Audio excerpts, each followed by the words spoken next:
Magandang araw mga kaibigan. Bigyan natin ngayon ng reaction opinion ang paliwanag o depensa, palusot ni Secretary Vince Dizon sa napakapalpak na reblocking project niya sa EDSA. Okay, update lang muna tayo Nakapagpadala na tayo ngayong araw ng 100,000 pesos para sa Brave 18 Marines at total na napadala na natin simula last month up to now, 470,000 na. Okay, kailangan pa ng tulong dahil marami pang warrant of arrest na lalabas laban sa kanila. Magpiyapiyansa sila plus suporta sa kanilang pamilya. Kaya patuloy akong mananawagan ng voluntary na tulong. Dito po ang ating GCash number. 0966-265-8480. Pasensya na kayo, medyo baliktad ang ibang numero.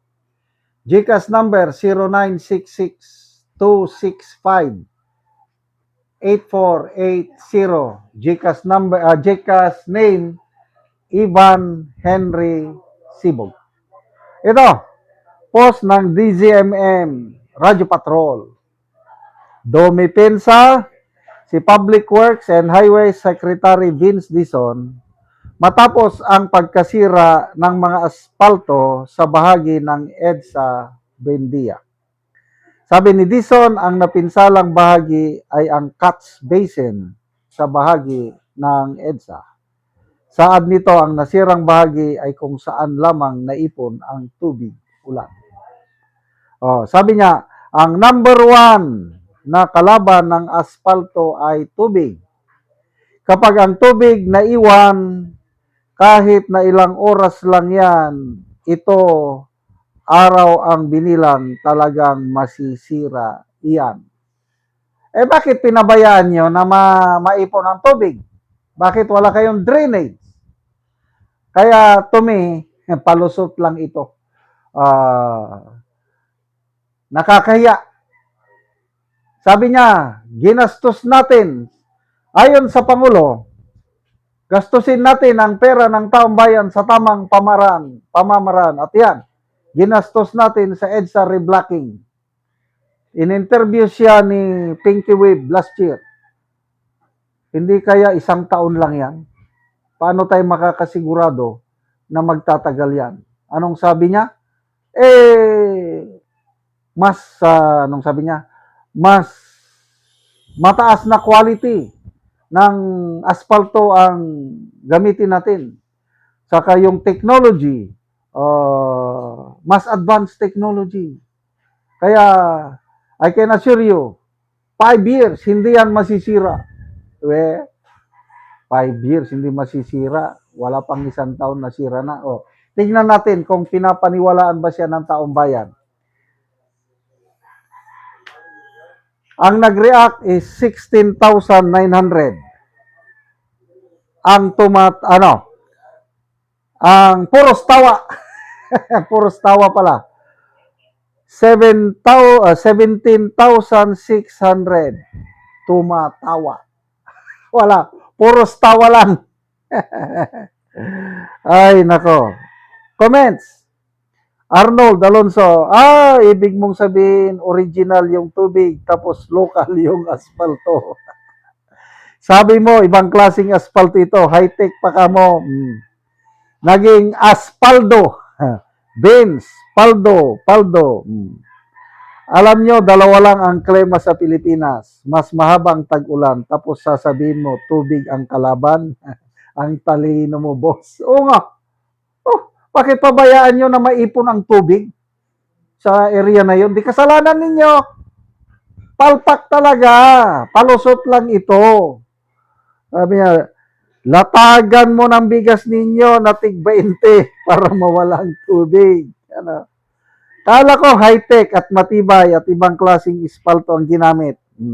Nabuking si King Asphalt. Tinawag na siyang King Asphalt. Ay, nako. Ano pa? Akala ko, oy, ba't ngayon mo lang nalaman na mahinang asfalto sa tubig? Sabi mo, piling-pili ang asfalto na ginamit at aabot pa ng 5 years. Aray ko! Yes, aray ko talaga. Talagang booking na booking sila. Isa pa, yung payag ng Pangulo nang dahil sa report sa kanya ni Dizon na dahil sa ginawa ng Administrasyong Marcos na Oplan Baha, nilinis daw nila ang mga daluyan ng tubig. Kaya buong yabang, nagsabi ang Pangulo last year, in 1 year's time, wala nang baha. Dahil sa ginawa ng DPWH, wala na. Sa G. Araneta sa Quezon City, na palagi daw binabaha, pinagmayabang ang Pangulo. Naglagay tayo ng drainage, tubo. Ang kalaki ng tubo, lampas pa sa tao. At dahil dyan, wala nang baha. Ano ngayon? Binabaha pa rin yung G. Araneta Avenue. Kaya nan, Secretary Vince Dizon, katulad lang siya ng Pangulo, ang galing magsalita. Kailang bahala na kayo kung maniwala kayo sa kanya. Ako, bilib na bilib ako sa kanya nung bagong appoint siya. Kasi parang matino eh. Kailang ngayon, wala na. Mabilis lang siyang kumilos kung mga Duterte, mga kalaban ng pag-imbestiga. Kailang pagdating na dito sa Marcos administration ako. Anong sabi niya sa Ilocos Norte? Wala daw doon. Walang mga palpak na flood control project. Kulang lang daw ng pundo. Ay, nako. Sige lang. Pagbigyan nyo na lang si Secretary Vince Dizon. Total, hanggang matapos ang termino ng Pangulo, siya palagi ang nandyan na inaasahan ng Pangulo. Good luck. Sana hindi siya matulad kay Secretary Bunuan, bulong siya ng bulong kay Pangulo, naniniwala naman ang Pangulo. Ganyan din itong si Dizon, paniwalang-paniwala siya sa Pangulo sa kanya, kaya ito, nagkapalpak-palpak na sila. Salamat mga kaibigan sa inyong pagsubaybay sa channel na ito. Nakakatulong kayo ng malaki sa tribong Talanding ng Bukidnon dahil ang income natin sa channel na ito is pantulong sa tribo. Namimigay tayo ng libreng yero at pako para makapagpatayo sila ng mas maayos na tirahan. Panoorin nyo ang video na ito. Ako diri sa balay ni Nick Jan Andamon nga taga Barangay Tikalaan, Purok 3, San Alahay, Talakag, Bukidnon. So mo na ni ang itsura sa iyang atop nga mga dagko na og buslot. So mo na ni ang pag-atopan karon sa gitabang nga yero sa iya ha.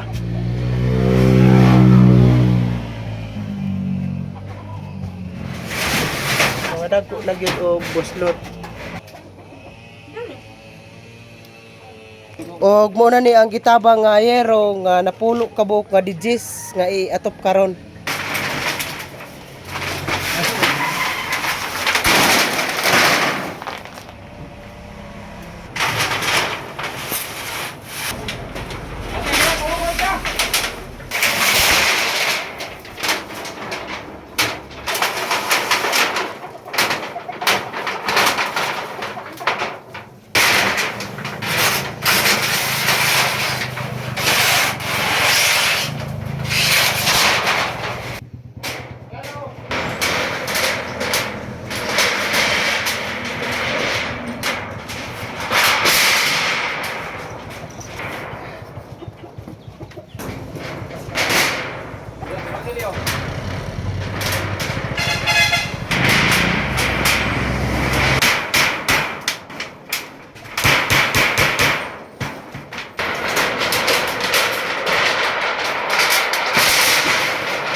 O karon naman na gyud sa pag-atop ang ginatabang nga yero. So napulihan na gyud ang ilang atop. At sa sin nga napulo nga pulo pud ka tuig ni among nga puyo nga sirig ulan-ulan ba. Salamat yun sa Ginoo nga itutok inyong kasing-kasing nga naghatag aning sin. Daghan salamat sa inyo tanan. Salamat sa nag-sponsor ani hinaot pa unta nga daghan pag yun ang inyong matagaan ani nga inyong gihatag nga sin. Salamat Salamat ka. sa inyo sa Salamat. naghatag ani. Salamat. Thank you Lord. Thank you. Salamat.